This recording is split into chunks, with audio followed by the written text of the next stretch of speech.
জুলাই ২০২৪ বাংলাদেশের ইতিহাসে এক অন্যতম ছাত্র জনতার অভ্যুত্থানের ঘটনা, যার ২ বছর পেরিয়ে গেল তার স্মৃতিচিহ্ন এখনও উদীয়মান সূর্যের মতো উজ্জ্বল।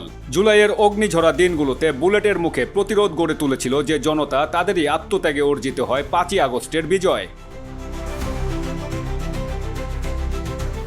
একযোগে ঢাকাসহ সারা দেশে যে দুর্বার আন্দোলন গড়ে উঠেছিল, তার মধ্যে অন্যতম একটি স্থান ছিল ঢাকার যাত্রাবাড়ি। কি দুর্বার আন্দোলন, কাঁদানে গ্যাস আর বুলেটের সামনে ছাত্র জনতার তীব্র প্রতিরোধ। ঘাতকের বুলেটে লুটিয়ে পড়েছিল কত তাজা প্রাণ। জুলাই অভ্যুত্থানের ঠিক ২ বছর পরে যাত্রাবাড়িতে আয়োজিত শহীদ পরিবার ও আহতদের গণশুনানিতে বক্তব্য দিতে গিয়ে জুলাইয়ের সেই ভয়াল দিনগুলোর স্মৃতিচারণ করেন ঢাকা ৫ আসনের বিএনপির প্রধান সমন্বয়ক আলহাজ নবিউল্লাহ নবী। আমাদের এলাকার আর্মি পুলিশ গোলাগুলি আমাদের কোড়লতলা বিল্ডিং এ হেলিকপ্টার গুলি করে প্রায় ৫,০০০ রাউন্ড গুলি করেছে। এই গুলির সামনে এলাকার মানুষ বাঁচার জন্য রাস্তা উঠে পড়েছে। এই মানুষগুলি রাস্তা উঠেও মারা গেছে, অনেকে যুদ্ধ করেছে। যাও, আমি আর বেশি দেরি করবো না। আমাদের এখান থেকে যদি এই শহীদ পরিবারের যারা শহীদ হয়েছেন তারা শহীদ না হতেন, তাহলে এখন সরকারের পক্ষ আজকে তাদের পরিবার এখানে সবাই উপস্থিত আছে। সেই যুদ্ধাহত, সেই শহীদ পরিবারের ব্যথা তাদের মনে আছে, তাদের অন্তরের খবর। আজকে তারা যে কি অবস্থা আছে।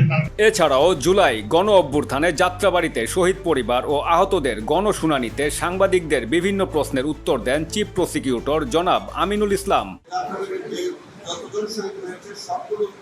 শহীদের ঘটনাকে আমরা অ্যাকোমোডেট করার চেষ্টা করতেছি, আমরা কনসোলিডেট করার চেষ্টা করছি। আপনাদেরকে আমি তদন্তের সাথে জিনিসটা আপনাকে বলি যে ধরেন ১৯ তারিখে যে হত্যাকাণ্ড হয়েছে, ১৬ তারিখে যে হত্যাকাণ্ড হয়েছে, ২০ তারিখে যে হত্যাকাণ্ড হয়েছে, আমরা ডে ওয়াইজ যেদিন যে হত্যাকাণ্ডটা হয়েছে সেই হত্যাকাণ্ডের মধ্যে সমস্ত হত্যাকাণ্ডটাকে আমরা কনসোলিডেট করে একটা ইনভেস্টিগেশন রিপোর্ট সাবমিট করার জন্য আমরা চেষ্টা করি, যাতে সমস্ত ঘটনাটা একটা রিপোর্টের মধ্যে চলে আসে।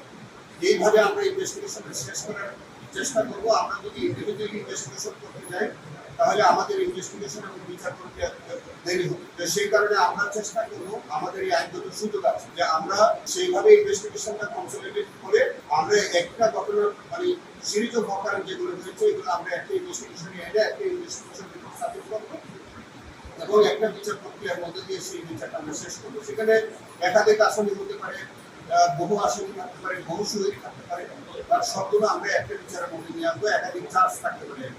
এছাড়াও জুলাই অভ্যুত্থানে যাত্রাবাড়িতে শহীদ পরিবার ও আহতদের গণশুনানিতে বক্তব্য দেন শহীদ মিরাজের পিতা মোহাম্মদ আব্দুর রব।